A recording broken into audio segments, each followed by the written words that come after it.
할렐루야. 예, 오늘 우리가 살펴볼 이 시편 57편은 특별히 표제어가 붙은 시입니다. 이 표제어를 뭐라고 그러냐? 다윗의 믹담시, 인도자를 따라 알다스엣에 맞춘 노래, 다윗이 사울을 피하여 굴에 있던 때에라고 얘기하는데요. 이 표제어라는 것은 한마디로 표현하면 사전 정보를 뜻합니다. 그러니까 이 시가 어떤 상황에서 쓰여졌는지, 그리고 이 시를 어떤 방식으로 노래를 해야 되는지, 그리고 그 노래를 할 때 어떤 마음으로 해야 되는지를 알려주는 이 사전 정보라고 할 수 있겠습니다. 특별히 많은 표제어가 있지만 본문의 표제어는 다른 시에 비해서 매우 선명하고 명확합니다.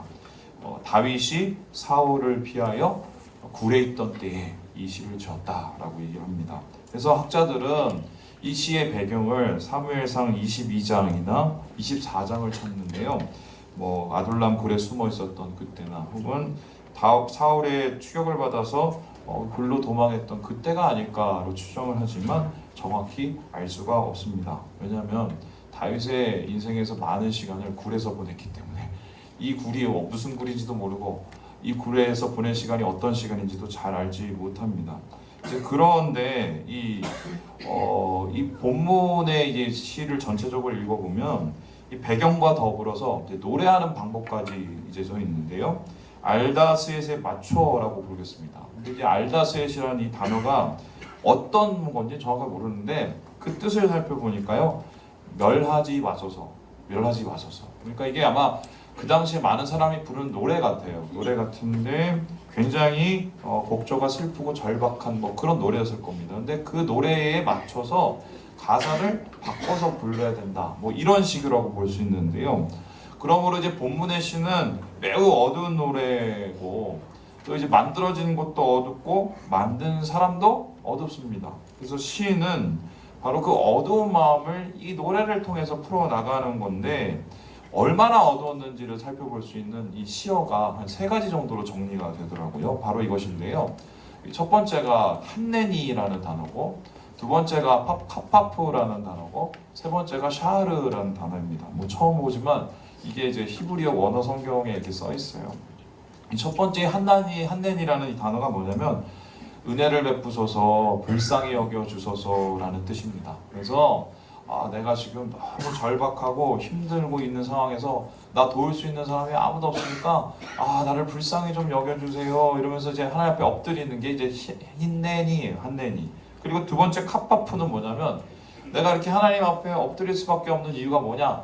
내가 지금 너무 억울한 일을 당했다. 그래서 이 카파프라는 단어가 억울하다라는 단어고, 몸이 굽었다, 엎드려졌다 이런 말입니다. 그래서 지금 시인은 어떤 이 굉장히 답답한 상황 속에서 마음도 무너지고, 그다음에 이 억울함에 마음이 정복당하는 그런 상황을 겪고 있는 것 같아요. 그래서 이러한 상황 속에서 하나님 앞에 도와달라고, 긍휼히 여겨달라고 기도를 했는데, 그 기도가 언제까지 이루어지느냐? 이 샤하르라는 이 단어가 있는데, 이 단어가 새벽이라는 단어거든요. 그러니까 하나님 앞에 너무 억울하고 답답하고 정말 마음이 무너지는 상황 가운데 정말 도울 사람이 없으니까 도와주세요를 밤부터 언제까지 했어요? 새벽까지. 밤새도록 하나님 앞에 부르짖고 기도한 거예요. 여러분, 여기서 혹시 밤새도록 기도하신 분 있어요? 인생에서 밤새도록 기도하는 경험이 그렇게 많지는 않거든요. 근데 이 다윗의 시 중에는 특별히 새벽이라는 이 단어가 많은데, 이 말은 뭐냐면 새벽 기도를 했다는 소리가 아니라 밤새 했다는 소리예요. 그만큼 답답하고 억울한 상황, 어둠과 같은 상황을 반복해서 경험했다는 소리고요. 그래서 이 하나님을 향한 시는 이 부르짖음이 새벽까지 이어지는 이런 억울한 상황이 다윗에게 있었다는 소리입니다. 그래서 시인은 억울함을 주님께 호소하면서 뜬 눈으로 밤을 새웁니다. 빛 하나 없는 이 동굴에서 말이죠. 그러면 왜 이런 어둠의 상황에 처하게 됐을까? 뭐 때문에 이렇게 억울할까? 뭐 때문에 이렇게 새벽까지 하나님 앞에 부르짖었을까? 본문에서 그 이유를 발견하는데요. 다름 아닌 사람들 때문이었습니다. 우리 함께 4절의 말씀을 읽어보겠습니다. 시작! 내 영혼이 사자들 가운데 살며 내가 불사른 자들 중에 이루었으니,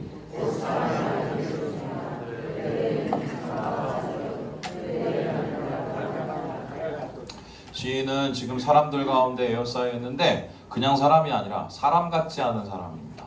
이 사람 같지 않은 사람, 비인간적인 면을 시인은 지금 어떻게 표현하고 있냐? 으르렁대는 사자라고 얘기를 하기도 하고요. 또는 불사르는 자, 한마디로 사냥꾼과 같은 인간들이라고 얘기를 합니다. 그래서 이거를 한마디로 조합하면 왼수들이에요, 왼수들. 그러니까 시인의 주위에 왼수들이 둘러싸서 시인을 지금 괴롭혔기 때문에 밤새도록 하나님 앞에 기도할 수밖에 없었던 것입니다. 시인을 에워싼 원수는 시인을 해치기 위해서 여러 가지 방법을 동원하는데요. 그 여러 가지 방법 중에 가장 결정적이고 가장 시인의 마음을 아프게 했던 그 방법이 뭐냐? 다름 아니라 말이었어요. 말. 그래서요, 이 말은 창과 화살처럼 바깥에서 막 뒷담화하고 중상모략으로 다가왔고요. 그리고 날카로운 칼처럼 앞에서 비난하고 모욕하면서 시인의 마음을 찔러댔습니다. 그래서 이러한 시인은 비난과 모욕과 중상모략 앞에서 마음이 찢어지고 영혼이 난도질 당하는 최악의 어두움까지 내려앉게 되는 것이요. 여러분, 제가 사역을 한 지가 이제 20년이 거의 다 돼가거든요. 근데 정확한 건지 모르겠는데 사역에서 제일 어려운 게 뭔지 아세요? 아직도 되게 제일 힘든 거 말이에요. 말. 왜냐하면 교회의 대부분의 문제는 말로 시작해서 말로 끝납니다. 그래서 말로 받는 상처, 말로 주는 상처, 도대체 이거는 잘 없어지지도 않고 사역할 때마다 결정적으로 이게 나타나게 돼요. 그래서 목회를 잘하려면은 제가 두 가지 마음을 세웠는데, 말을 일단 잘해야 되고 말을 잘 잊어버려야 돼요. 그러니까 말이 머릿속에 많이 남으면 이게 감정이 개입돼서 목회자 마음이 엉망진창이 되고요. 그러면은 어쩔 수 없이 말이 이상하게 나가게 돼요. 그래서 하나님 앞에 제가 매주마다 기도하는 게, 하나님 말 잘하게 해주세요, 말 있게 해주세요, 이거를 제가 기도를 하거든요. 왜냐하면 말이 그만큼 치명적이기 때문인데요. 시인의 상황처럼 말은 때때로 우리의 삶을 송두리째로 삼켜버리는 능력이 있습니다. 그래서 야고보 사도가 야고보서에서 뭐라고 얘기했냐, 이렇게 얘기했습니다. 우리 같이 한번 읽어보도록 하지요. 시작.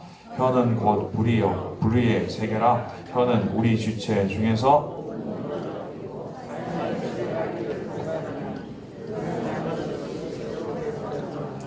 이게 혀예요. 이게 몇 근이나 되겠어요. 그런데 이게 어떻게 해요? 우리의 몸을 다 태워버린다고 얘기를 합니다. 한마디로 이 말로 인해서, 혀로 인해서 태워지는 이 불이 무슨 불이라고 얘기해요? 지옥불. 그러니까 이걸 다시 말하면 뭐냐면, 나쁜 말은 곧 지옥이에요. 그러니까 누군가에게 던진 한마디가 지옥이 될 수도 있다, 없다? 있다는 거예요. 그래서 시인은 말로 인해서 자신이 당한 고통을 1절에서 뭐라고 그러냐면요, 재앙이라고 해요. 재난. 한마디로 깊은 구렁과 같은 재앙, 영혼을 멸망으로 빠뜨리는 재난 속에 내가 있다. 이 어둠 속에서 누가 나를 건져낼 거냐? 이러면서 시인이 하나님 앞에 신음하고 있는 것이 본문의 배경이라는 것입니다. 자, 그렇다면 좀 더 구체적으로 가볼까요? 왼수의 말 때문에 시인이 지금 어둠 속에 있다. 그래서 새벽까지 하나님 앞에 부르짖을 수밖에 없다. 그러면 이 왼수는 도대체 누구냐는 거예요. 시인을 재앙으로 몰아넣은, 지옥으로 몰아넣은, 지옥 같은 불을 가진, 이 혀를 가진 이 왼수가 도대체 누구냐? 우리가 표제어에서 봤듯이 그 왼수가 누구예요? 바로 사울과 그 일당들이에요. 사울과 그 일당들, 사울은 사람이 아닌 사람처럼 시인을 불과 굴 가운데 던져버리고 시인을 어둠으로 몰아세우고 있습니다. 그러나 우리는 압니다. 사울이 원래부터 이런 사람이었어요? 아니면 변해버린 거예요? 모르세요? 변해버렸어요. 원래는 어떤 사람이었냐면요, 그 역시 하나님의 기름 부으심을 받은 사람이에요. 하나님이 직접 기름 부으셔서 세운 사람이에요. 그리고 하나님께서 성령을 충만하게 해서 사울도 예언을 했을까요, 안 했을까요? 했어요. 그래서 사울의 별명이 뭐냐면 예언자예요. 그러니까 사울이 그만큼 성령의 충만을 받아 이 하나님의 이 영감을 받은 그 예언자로 불리기까지 그런 믿음이 있던 사람이거든요. 그런데 이제 그는 하나님의 기름 부음 받은 자를 핍박하는 왼수가 돼버리고 말았습니다. 그것도 가장 악랄하고 비열한 방법으로 이 다윗이라는 이 시인의 마음을 어둠의 나락으로 몰아세웁니다. 그럼 이제 질문해보죠. 도대체 뭔 일이 있었길래 하나님의 기름 부음 받았던 이 사울이 하나님의 기름 부음 받은 자를 핍박하는 왼수가 됐을까? 여러 이유가 있겠지만 이 사울의 추락을 극적으로 드러내는 장면이 한 가지 있어요. 그게 바로 사무엘상 28장입니다. 우리 같이 한번 읽어보도록 하겠습니다. 시작. 사울이 그의 신하들에게 이르되 나를 위하여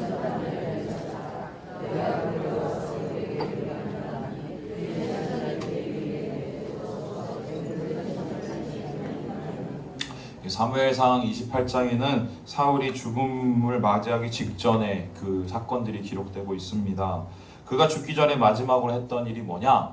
하나님 앞에 빌고 또 사람들을 사랑하고 열심히 싸움을 준비한 게 아니었어요. 그리고 뭐예요? 다름 아니라 신접한 여인. 요즘으로 말하면 뭐예요?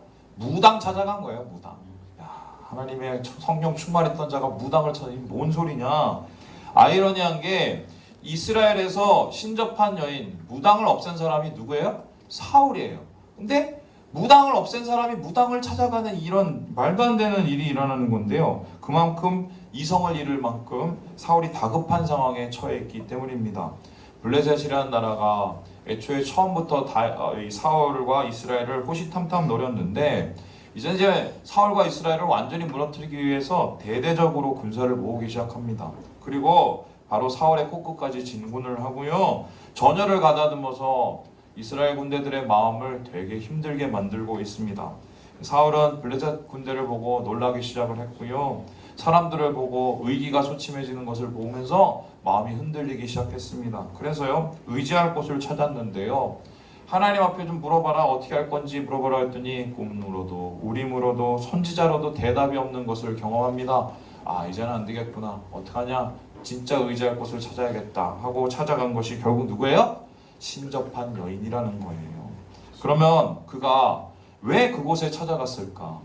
왜 무당을 없앤 사람이 무당을 찾아가서 최후의 그런 비참한 모습을 보였을까? 그 이유를 15절에서 이렇게 밝히고 있습니다. 우리 같이 한번 읽어보겠습니다. 시작. 사무엘이 사울에게 이르되 내가 어찌하여 나를 불러 올려서 나를 성가시게 하느냐 하니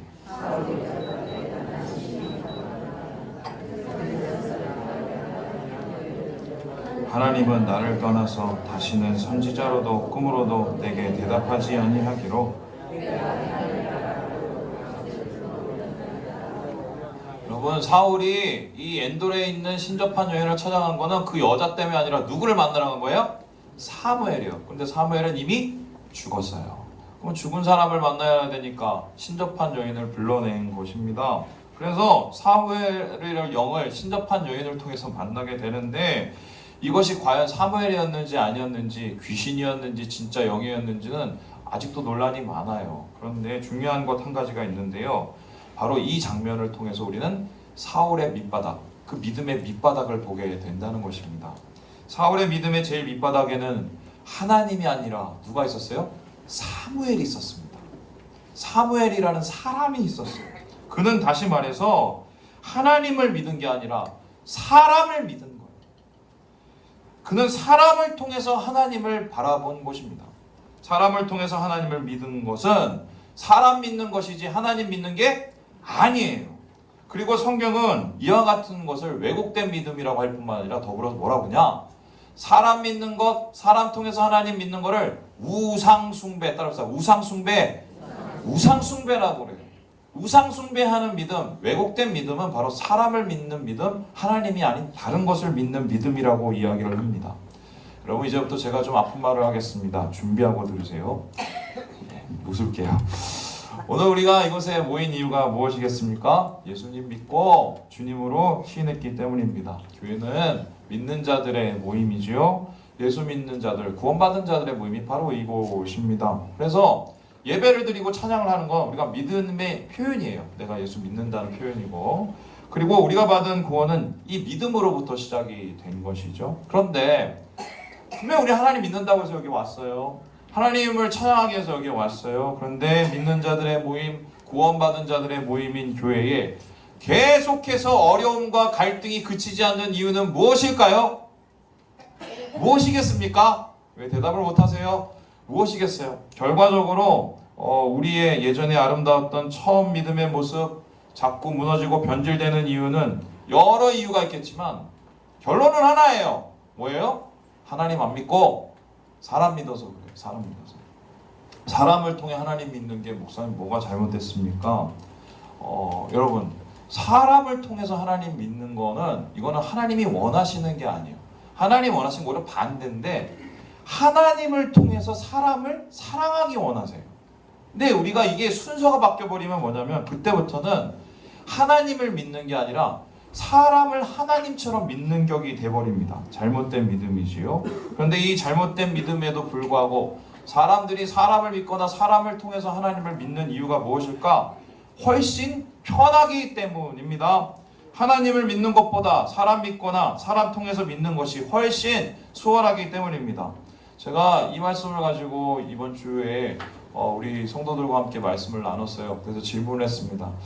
왜 우리가 하나님을 안 믿고 자꾸 사람을 믿으려고 할까요? 그랬더니 한 분이 대답을 하시고 뭐냐면 하나님은 안 보이시는데 사람은 어떻게 해요? 보이니까요 라고 얘기합니다. 그 말이 정답이지요. 왜냐하면은 잘 보이는 사람, 안 보이는 하나님보다 믿기가 훨씬 편하기 때문입니다. 그런데 문제가 있어요. 무슨 문제인가요? 사람을 자꾸 믿고 사람을 통해 하나님 믿다 보면은 그 믿음은 무너지고 만다는 거예요. 왜 이유가 뭐냐? 사람은 믿음의 대상이지 믿음의 대상이 아니라 사랑의 대상이에요. 우리가 품고 사랑해줘야 될 대상이 사람이지 우리가 믿고 의지할 대상이 사람이 아니기 때문입니다. 예수님이 내 이웃을 내 자신과 같이 사랑하라고 했지 내 자신처럼 믿으라고 했나요? 아니지요. 바로 사람이 믿음의 대상이 되지 못한다는 것 주님이 말씀하셨습니다. 그 이유 뭐냐? 완전한 사람이 이 세상에 있어요? 바울이 얘기했잖아요. 의인은 없나니 하나도 없다라고 얘기했습니다. 창수가 나고 바람이 불면은 부딪히고 무너지는 그 모래 위에 지은 집, 그게 결국 뭐예요? 사람 믿고 지은 믿음이에요. 그 사람 믿고 지은 결론적으로 상처받게 되고요. 사람이 무너지면 같이 망하게 되는 것입니다. 하나님께 인정을 받은 사무엘조차도 의지할 대상이 아니었어요. 그의 마지막 인생에서 오점이 하나 남았는데 뭐냐면 자식을 아끼다가 자식 때문에 스캔들에 오르게 됩니다. 그조차도 어떻게 보면 연약한 인간이었거든요. 그래서 성령이 충만한 자 사울이 신접한 여인을 찾게 된 그 이유, 왜 이렇게 망하게 됐을까? 사람 찾는 믿음, 사람 보는 믿음을 벗어나지 못했기 때문입니다. 그래서 그는 하나님을 붙잡고 회개하고 긍휼을 요청해야 될 순간에 사람 찾아다녔고 사무엘 귀신을 붙잡았습니다. 그리고 그렇게 비참한 죽음을 맞이하게 된 것이 사무엘이 변한 이유라는 거예요. 우리도 마찬가지입니다. 사람 믿는 것, 사람 통해서 믿는 믿음, 결국 이거 해결하지 못하면 실망하고 무너집니다. 얘기하죠. 제가요 옛날엔 되게 뜨거웠는데요. 지금 그러지 못한 이유가 있어요. 뭔데요? 물어보면 어떤 목사님 때문에, 어떤 누구 때문에, 남편이 뭐 해서. 여러분, 그 목사님이 여러분 구원시켜줘요? 그 남편이 여러분 구원시켜줘요? 믿음은 하나님을 믿는 거거든요. 그래서요, 내가 믿었던 사람, 나를 실망시킨 사람, 우리가 무너뜨린 것 아니에요. 우리가 무너진 이유는 바로 내 잘못된 믿음 때문에 무너진 겁니다. 그래서 사람 믿는 믿음, 사람 통한 믿음 내려놔야 우리의 삶의 길이 열리게 되는데요. 우리가 당하고 있는 시험과 어려움의 대부분 이 잘못된 믿음으로 시작된다는 거 우리가 돌이켜 봐야 되는 것입니다. 그래서요, 토저 목사님께서는 믿음의 본질을 다음과 같이 설명을 했습니다. 우리 같이 한번 읽어보겠습니다. 시작. 보는 것과 믿는 것은 같은 것이다.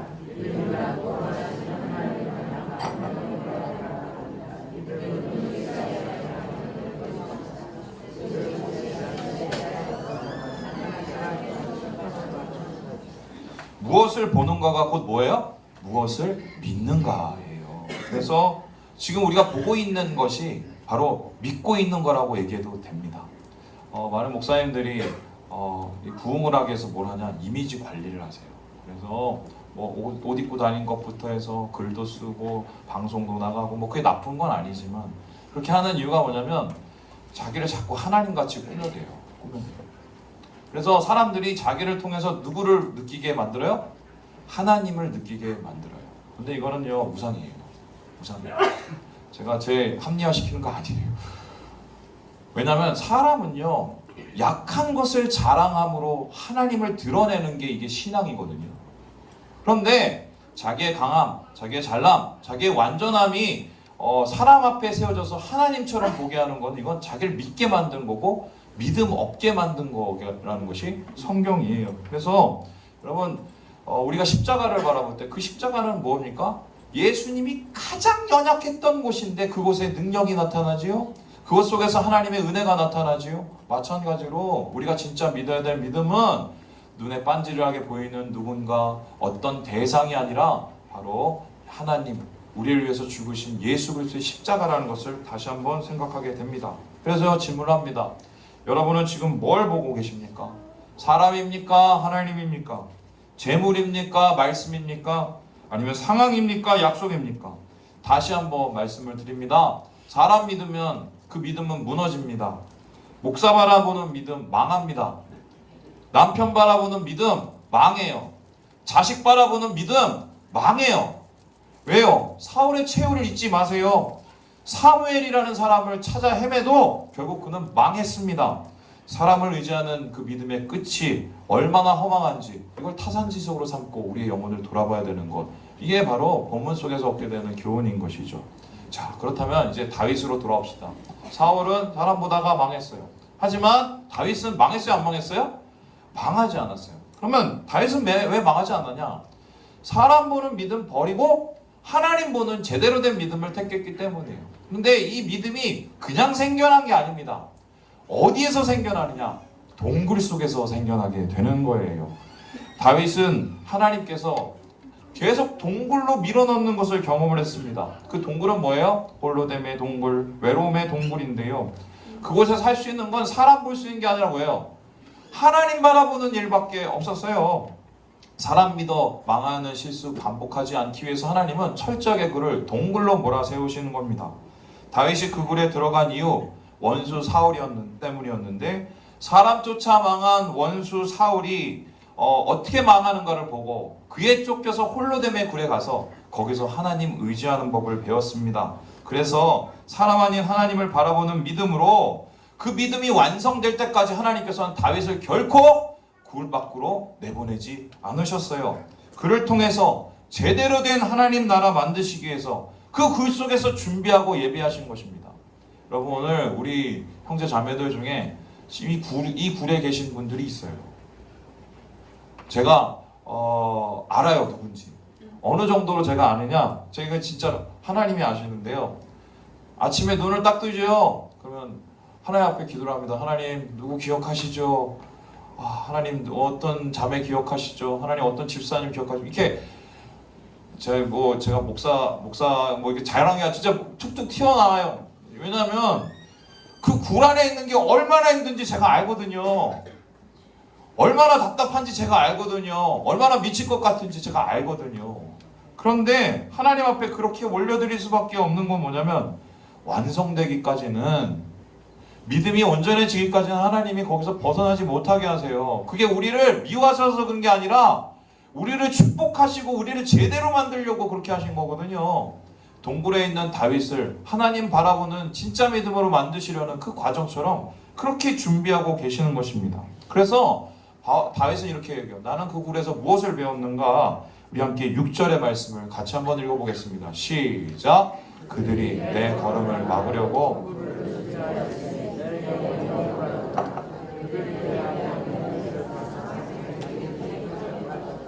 그는 봤어요. 원수가 파놓은 웅덩이, 원수가 준비한 그물, 그를 묶을 수도 없고 붙들 수도 없다는 것을 깨달았습니다. 오히려 자신의 꾀에 빠져서 스스로 그것에 무너지는 것을 보았습니다. 그렇다면 다윗이 이렇게 벗어나고 자유를 누리기 위해서 한 일이 있어요, 없어요? 아무것도 없어요. 굴 안에서 그냥 가만히 있었어요. 가만히 뭐 했어요? 하나님만 바라봤어요. 그 하나님만 바라보는 그 다윗, 그물 앞에서, 웅덩이 앞에서, 창과 화살 앞에서, 날카로운 칼 앞에서 그저 하나님의 보좌만 바라보는 그 다윗, 그 답답한 시간을 보내고 결국 그는 진짜 믿음을 얻게 된 것입니다. 목사님, 이거는 그냥 성경이잖아요. 세상 속에서 진짜 그런 일이 일어날 수 있는지 아세요? 당장 아무 일도 안 하면 아무것도 안 일어나고 아무도 안 만나면 아무 일도 이루어지지 않는 게 이 세상인데, 목사님 이건 그냥 성경의 얘기입니다 라고 얘기하실 분이 있습니다. 맞고요. 사람 만나야, 일을 만들어야 뭔가가 일어나는 게 세상입니다. 하지만 중요한 게 뭐냐, 사람을 만나건 일을 만들건 하나님을 먼저 바라보는 게 그게 우선이에요. 하나님 먼저 안 바라보고 사람 만나고 일 만들고 계획하면 그거는 다 쓸데없는 짓거리들입니다. 그래서 하나님 바라보는 이 시간, 동굴의 시간, 이 준비가 없으면 될 일도 안 됩니다. 뭔가를 하는 것보다 뭔가를 안 하는 게 훨씬 더 어려워요. 내가 누구를 만나는 것보다 안 만나고 하나님 기다리는 게 훨씬 더 어려워요. 여러분, 이것을 버텨내고 이것을 이기는 사람이 하나님의 새로운 날을 볼 수 있다는 게, 이게 본문 속에서 우리가 얻게 되는 것입니다. 그래서 다윗은 이러한 동굴의 시간 속에서 결론을 하나 내렸어요. 그 결론이 뭐냐? 우리 함께 7절의 말씀을 읽어보겠습니다. 시작! 하나님이여, 내 마음이 확정되었고 내 마음이 확정되었사오니 내가 노래하고 내가 찬송하리. 바울이 뭘 봤냐면요, 우리는 보통 일이 안 되면 사람을 움직이려고 가잖아요. 사람 마음 후집어 놓으려고 말을 막 이상한 거 뱉고 뭐 어떻게 하고 그렇게 하잖아요. 근데 다윗은 뭘 알았냐? 내 마음을 움직이면 하나님이 움직이고, 하나님이 움직이면 사람이 움직여진다는 걸 알았어요. 그래서 그는 자기의 마음을 어떻게 움직였느냐? 하나님, 변하지 않고 주님을 붙잡겠습니다. 내 마음이 확정되었습니다. 내 마음이 뿌리를 아예 말뚝을 박았습니다. 이렇게 기도를 해요. 자, 그러면 두 번이나 확정되었고 확정되었사오니라고 기도를 했으면 이 말은 지금 다윗이 흔들리고 있다는 소리예요? 아니면 굉장히 내가 확고하게 지금 서 있다는 소리예요? 흔들린다는 소리죠. 흔들리니까, 요동하니까 계속해서 무너지는 일이 있으니까 어떻게 해요? 하나님, 나는 붙들겠습니다. 나는 붙들겠습니다. 나는 서겠습니다. 나는 서겠습니다. 자기의 영혼을 향해서 계속해서 선포를 하는 거예요. 요동치는 상황과 요동치는 분노 속에서 내 마음 흔들리지 않겠습니다. 내 마음 주님을 바라보겠습니다. 끊임없이 자기를 향해서 선포를 할 때 그 선포를 통해서 그의 영혼이 변하고 하나님이 변하고 세상이 변하는 것을 보게 되는 것입니다.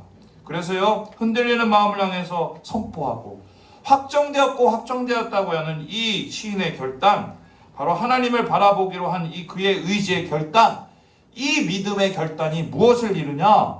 새벽을 깨워요. 새벽을. 우리 함께 8절의 말씀을 같이 한번 읽어보겠습니다. 시작! 내 영광아 깰지어다, 비파야 수금아 깰지어다.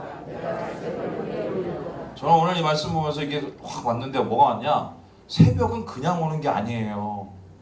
새 날, 새 빛, 새 영광, 새 일 그냥 오는 게 아니에요. 어떻게 돼요? 내가 마음을 뿌리 박아야, 내가 마음을 뿌리 박고 하나님 앞에 결단을 해야 새벽이 와요.